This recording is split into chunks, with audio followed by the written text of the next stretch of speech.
अननुभवी क्रिकेटर्सच्या रिटायरमेंटनंतर team इंडियाचं भवितव्य काय असेल हाच प्रश्न सर्वांना सतावत होता। मात्र कालांतरानं विराट कोहली, चेतेश्वर पुजारा सारख्या यंगस्टर्सनी त्यांची जागा आपापल्या परफॉर्मन्सनी भरून काढली। आता मुंबईकर अजिंक्य रहाणेला हे टीममधील आपली जागा पक्की करण्याचे वेध लागले आहेत आणि त्याचीच झलक त्यानं दक्षिण आफ्रिकेविरुद्ध झालेल्या पहिल्या टेस्टमध्ये दाखवली। टीम इंडियाचा नवोदित बॅट्समन अजिंक्य रहाणेला त्याचा आंतरराष्ट्रीय क्रिकेटचा अनुभव नावापुरताच आहे असं म्हटल्यास चुकीचं ठरणार नाही।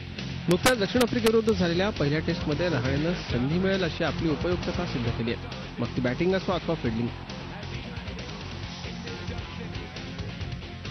वन डे सिरीजमध्ये झालेल्या मानहानीकारक पराभवाची परतफेड करण्यासाठी टीम इंडिया टेस्ट सिरीज करता कंबर कसून सज्ज होती। मात्र याकरता टीमच्या प्रत्येक मेंबरनं आपल्या कुवतीप्रमाणे खेळ करणं आवश्यक होतं। अजिंक्यनं ही अचूक संधी हेरत हम भी कुछ कम नहीच्या थाटात जोहान्सबर्ग जिंकलं।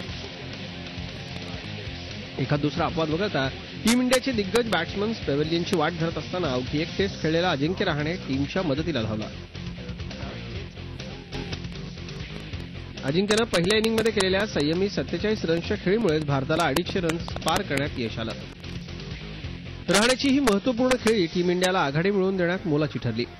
पहिल्या इनिंगप्रमाणेच सेकंड इनिंगमध्ये ही रहाणेकडून मोठ्या खेळीची अपेक्षा होती, मात्र त्याला तितकीशी प्रभावी कामगिरी करता आली नाही। त्यानं त्याची भरपाई केली ती फिल्डिंग करताना। अजिंक्यनं सर्वप्रथम धोकादायक ठरू पाहणारा दक्षिण आफ्रिकन बॅट्समन ग्रॅमी स्मिथचा अचूक थ्रोवरती अडसर दूर केला आणि पहिल्या विकेटच्या शोधात असणाऱ्या धोनी ब्रिगेडला ब्रेक थ्रू मिळवून दिला। त्यानंतर बॉलरच्या अति आक्रमकपणामुळे पराभवाच्या दिशेनं जाणाऱ्या टीम इंडियाला पराभवापासून वाचवण्यातही अजिंक्य रहाणेच हिरो ठरला। दक्षिण आफ्रिकेला विजय मिळवून देण्याच्या निर्धारानं खेळणारा सेंचुरीवीर ड्यू प्लेसची ही विकेट रहाणेच्या थ्रोमुळेच भारताला मिळाली आणि सगळ्यांनी सुटकेचा निश्वास सोडला। विंडीज विरुद्ध टेस्ट गाजवणाऱ्या मुंबईकर रोहित शर्मानंतर आता दुसरा मुंबईकर रहाणे देखील दक्षिण आफ्रिका गाजवायला सज्ज झालाय। Bureau report, Zee Media, Mumbai. झी 24 तास, एक पाऊल पुढे।